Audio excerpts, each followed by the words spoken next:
Bonjour à tous, j'espère que vous allez bien très chers abonnés. Bienvenue sur ma page YouTube.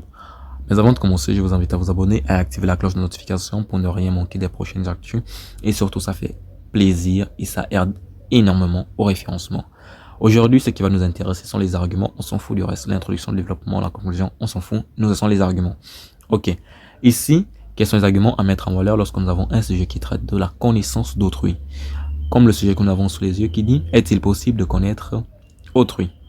Dans cette vidéo, on va parler de la thèse, c'est-à-dire les différents arguments qui vont justifier le fait qu'il est possible de connaître autrui. Dans une prochaine vidéo, nous allons parler de l'antithèse, montrer les limites et dire que on ne peut pas toujours connaître l'autre. Ouais. Bon, sans plus tarder, on va commencer avec le grand temps, la connaissance de l'autre. Il est possible de découvrir une facette de la personnalité ou du caractère de l'autre. Cette connaissance se fait de plusieurs manières.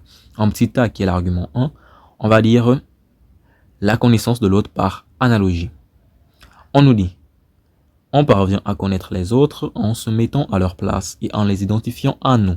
C'est parce qu'ils nous ressemblent que nous pouvons comprendre ce qui leur arrive. C'est pourquoi Aristote stipule dans Éthique à Nicomaque que nous ne pouvons deviner ce que l'autre pense ou ressent qu'en le comparant avec ce que nous ressentons dans de semblables états. Pour faire clair, c'est tout simplement en se mettant à la place des autres dans certaines situations qui permettent de nous donner une connaissance approfondie d'autrui. En petit B, on a l'amitié. On dit c'est un moyen de connaissance des autres. Kant, dans Doctrine de la vertu de 1797, affirme que l'amitié est l'union de deux personnes liées par un amour et un respect égaux et réciproque. C'est-à-dire ici que l'amour apparaît comme étant un moyen, un canal qui permet de connaître l'autre. Pourquoi? Parce que l'amitié est basée sur l'amour, le respect et surtout la réciprocité. C'est-à-dire que je te respecte, tu me respectes, je t'aime, tu m'aimes. Tu vois un peu, non? Donc l'amour et l'amitié, je peux dire, ce sont des arguments que vous pouvez utiliser pour justifier la connaissance d'autrui. Maintenant, on nous dit, en petit c, comme troisième argument, que le conflit comme moyen de découvrir l'autre. Le conflit avec les autres nous donne l'occasion de découvrir de quoi il est capable pour se faire reconnaître. C'est pourquoi Hegel affirme donc, allez doucement, phénoménologie. J'espère que je l'ai bien prononcé, non? Phénoménologie. Ok, de l'esprit, de 1807. Hegel dit ici, en 1807, que toute conscience s'oppose en s'opposant aux autres consciences.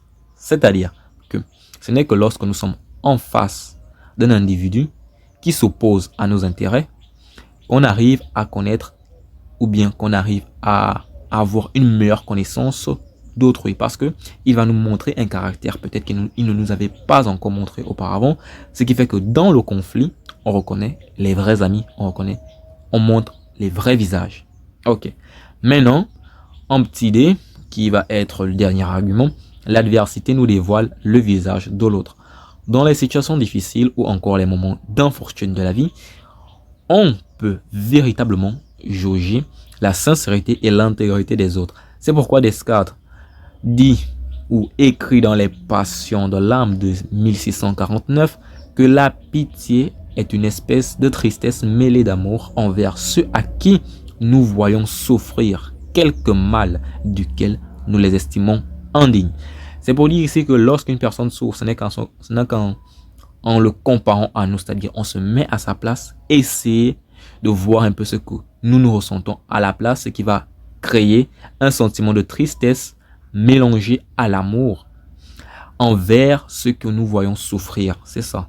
Donc, lorsqu'on se compare à la personne qui souffre, on va exprimer un sentiment de tristesse et d'amour envers eux, ce qui par la suite va faire en sorte qu'on va les juger comme étant indignes de la souffrance. C'est-à-dire qu'ils ne méritent pas ce qui leur arrive.